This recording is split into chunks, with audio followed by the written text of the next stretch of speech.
अस्सलाम वालेकुम दोस्तों, पाकिस्तान बमुकाबला इंग्लैंड के दरमियान पहले वनडे मैच में पाकिस्तान क्रिकेट टीम की खराब परफॉर्मेंस की वजह से पाकिस्तान क्रिकेट टीम के साबिक कप्तान शुएब अख्तर ने पाकिस्तान क्रिकेट टीम को हाड़ हाथों ले लिया। पाकिस्तान टीम के ऊपर और पाकिस्तान टीम के कप्तान बाबर आजम के ऊपर खुलकर तनकीद की, तो मुकम्मल तफसील आप लोगों को मिलेगी।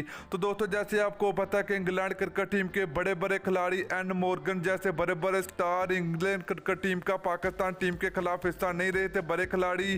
तो अब इंग्लैंड क्रिकेट टीम की जो कि एक बड़ी और कमजोर टीम के खिलाफ पाकिस्तान टीम की परफॉर्मेंस अगर इस तरह की रही तो पाकिस्तान टीम कभी भी T20 और वर्ल्ड कप नहीं जीत सकती। तो शुएब अख्तर ने पाकिस्तान टीम के ऊपर बरस पड़े और पाकिस्तान टीम के कप्तान बाबर आजम के ऊपर खुलकर तनकीद की। मुकम्मल तफसील आप लोगों को मिलेगी। तो चैनल पर पहली मरतबा तो गए चैनल को सब्सक्राइब करें और बेल आइकन जरूर एनेबल करें ताकि आप लोगों को मजीद क्रिकेट की वीडियो मिलती रहेगी। तो चलिए दोस्तों, आपको बताते चले कि पाकिस्तान बमुकाबला इंग्लैंड के दरमियान पहले वनडे मैच में पाकिस्तान क्रिकेट टीम के 0 रन पर 2 विकेटें गिरी।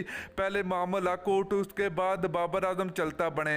तो दोस्तों, पाकिस्तान क्रिकेट टीम ने पहले वनडे मैच में पाकिस्तान क्रिकेट टीम ने टोटल 141 रन बनाकर पाकिस्तान टीम ऑल आउट हुई।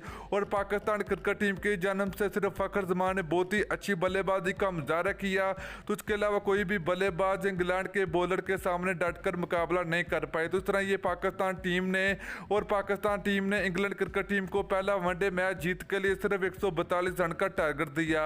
तो दोस्तों, क्या लगता है कि पाकिस्तान क्रिकेट टीम क्या ये टीम और ये खिलाड़ी पाकिस्तान टीम को वर्ल्ड कप जिता सकते हैं या नहीं, तो आप लोग ने जरूर बताना है।